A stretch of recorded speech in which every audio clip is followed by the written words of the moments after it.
Hey guys, welcome to today's tarot journal with me. I've got us a card to work on today and I'm really looking forward to our time together. So let's grab our notebooks, open them up, find a fresh sheet, and don't forget to date your page because you'll find that is helpful later. Today we are going to use the Light Seers Tarot deck, Three of Wands.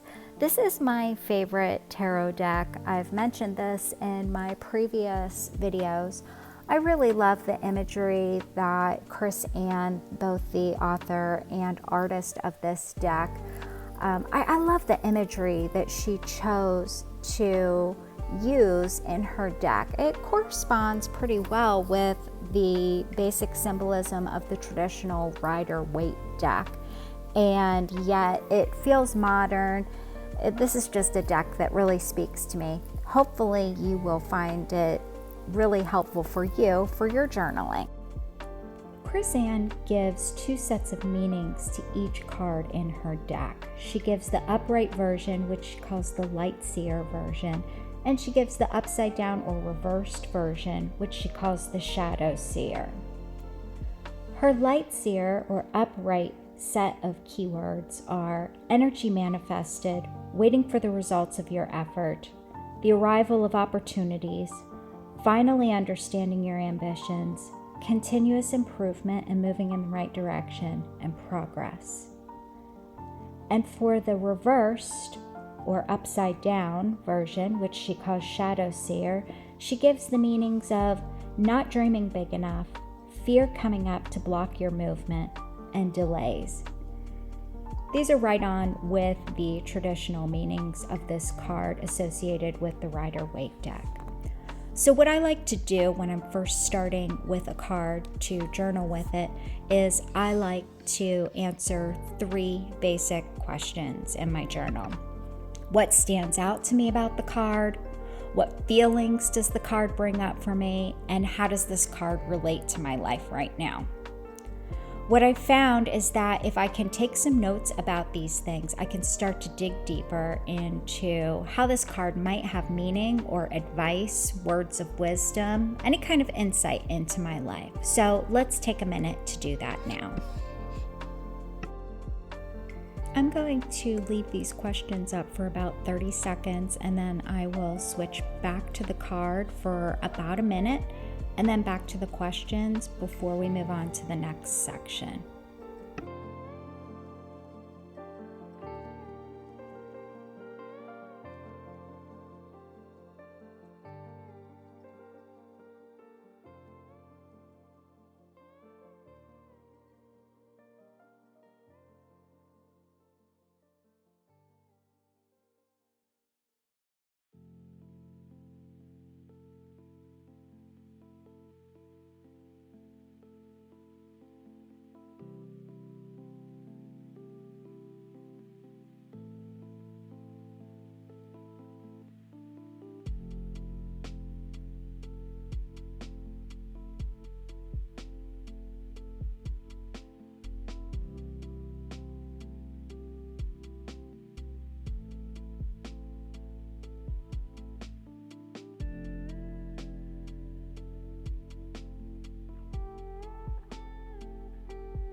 I hope that gave you enough time to jot down some notes. You certainly don't need to be finished journaling on those general questions or anything else that may have popped up for you during that time. But I do want to offer some specific questions that are suggested as good places to start when we're exploring this card and how it might be giving us some insight into our life. So these are some questions that I've come up with based on different things that I've read. You are welcome to journal about them. You are welcome to continue journaling about the general questions. You're welcome to journal about anything that comes to mind. This is your time, and however you use it will be exactly what you need for this. So I am going to read the questions, and then I'm going to put it up on the screen alongside the card for about 20 minutes. So the questions are: where in your life are you waiting for what may come from steps you've already taken? Do you feel hopeful expectation? About what? Who do you see yourself to be now? Who do you want to become? What fears could block your movement? These questions can apply to any part of your life. And again, if one of them or all of them call to you to journal on, go for it. If you want to continue journaling on the general questions of symbols and emotions and reflecting your life, go for it. Use this time how it will best work for you. And I'm going to go journal, and I will check back in about 20 minutes.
Well, my friend, that time went really quickly for me. So here we are at the end of our journaling, and I like to do a post-journaling.